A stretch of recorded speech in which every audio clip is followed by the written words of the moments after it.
Bwana, tumzungumzie Duke Oga Abuya. Kiukweli ukiniuliza mimi, kwenye michezo takriban 4 ya kujaribu kufuzu kwenda kwenye hatua ya makundi, ukijumlisha na mchezo dhidi ya FAR Rabat ambao umechezwa hii leo, honestly kwa mtazamo wangu nafikiri kwangu mimi outstanding performer wa Young Africans kwenye hii michezo ya kimataifa mpaka sasa hivi amekuwa ni Duke Abuya. Unajua, nilikuwa naitazama performance ya Duke Abuya tangu katika michezo dhidi ya Wiliete, hasa ule ambao ulichezwa Angola. Then impact yake nikaiona pia katika mchezo dhidi ya Silver Strikers, mechi ambayo ilichezwa kwa Mkapa, ambayo kwa mara ya kwanza alianza kwenye kiungo cha chini badala ya Azizi Ndambwile ambaye alipata kuaminiwa kwa sehemu kubwa ya msimu huu. Lakini dhidi ya FAR Rabat, yani anachokifanya Duke Abuya kiukweli kabisa hakiwezi tu kupita chini ya kapeti, walau kwenye macho yangu mimi, kwa sababu performance ambazo ni za hali ya juu kabisa zinadondoshwa, alafu hazina kelele, hazina uzushi, hazina maneno mengi. Lakini kiukweli Duke Abuya amekuwa ni outstanding performer. Na Duke Abuya, kwanza kuna namna ambavyo akiwa na mpira, nafikiri watu wana underrate sana uwezo ambao pengine Duke Abuya nao, hasa anapokuwa na mpira. Duke Abuya kila mahala ambapo panakuwa na nafasi na muda wa kutosha akiwa na mpira, anaitafuta pasi ya mbele, na hichi ni kitu ambacho kilileta mapinduzi makubwa sana katika mchezo dhidi ya Silver Strikers. Lakini Duke Abuya pia, timu inapokuwa haina mpira, honestly kabisa, Young Africans wakiwa hawana mpira, yani unapokuwa na Duke Abuya kuna muda unakuwa ni kama una mchezaji mmoja na nusu, yani unakuwa na zaidi ya watu 11, na ni kwa sababu ya work rate ambayo anakuwa nayo Duke Abuya. Yani kuna muda Young Africans wanaweza wakawa labda wanajaribu kuzuia pengine mpira huko upande wa kushoto, labda winga na fullback wanajaribu kuzuia.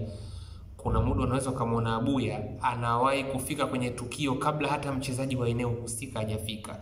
Yani kwamba kama ule mpira ulitakiwa kwenda kudhibitiwa na winga wa upande husika, Abuya anaweza kataka kufika mwanzo, wewe winga kama vipi, ingia ndani niache mimi nikafika kwenye lile tukio. Au ikitokea hivyo upande wa kulia, au kwa mfano labda ni upande wa Mohamed Hussein au upande wa Mwenda unashambuliwa, kuna muda Abuya anaweza act kama mtu wa kwanza kwenda kudhibiti mpira kwenye sehemu ya mwenzake kabla hata mchezaji mwenye nafasi husika hajafika. Hiyo yote inakuonyesha work rate ya Duke Abuya. Lakini kitu ambacho mimi nimekuwa nikiridhishwa sana na Duke Abuya kiukweli, hasa timu inapokuwa haina mpira, uzuiaji wa Duke Abuya sasa hivi umekuwa kama sanaa. Niliwahi kubainisha katika hii channel yangu kwamba msimu uliopita kwenye ligi kuu ya NBC, Duke Abuya hakureceive kadi ya manjano hata moja. Unajua, katika wachezaji ambao wanazuia katika namna ambayo ni very smart ni Duke Abuya. Duke Abuya amekuwa na utaratibu wa kuzuia bila ya kucheza rafu. Hichi ni kitu ambacho pekine kinapita chini ya rada kwa watu wengi, lakini issue sio tu namna ambavyo Duke Abuya anatumia energy yake, namna ambavyo anajaribu kuzuia timu inapokuwa haina mpira, lakini uwezo wake wa kuzuia bila kusababisha madhambi ambayo yanaweza kuwaweka Yanga hatarini kwa action zake za kiulinzi ambazo anakuwa anazifanya. Haya ni mambo ambayo Duke Abuya amekuwa akiyafanya kwa muda mrefu sasa, lakini ni kama yanapita chini ya carpet katika utaratibu wa namna moja ama nyingine. Kwa hiyo kiukweli kabisa watatajwa kina Pacome, atatajwa Dube mfukaji wa goli, atatajwa Mudathir kutokana na pasi ambayo ameipiga, kitu ambacho kina make sense kwa sababu hawa ni watu ambao wamekwenda kuathiri mchezo moja kwa moja katika eneo la FAR Rabat. Lakini kiukweli kabisa, kama kuna mtu ambaye leo alihakikisha kwamba baada ya Yanga kupata ule mtaji wa goli moja hawaendi wapinzani kupata chochote katika lango lao, basi Duke Abuya ni mmoja wao. Kiukweli kwangu mimi, na tena pale pale, amekuwa the most outstanding performer katika kikosi cha Young Africans kwenye michuano ya kimataifa msimu huu.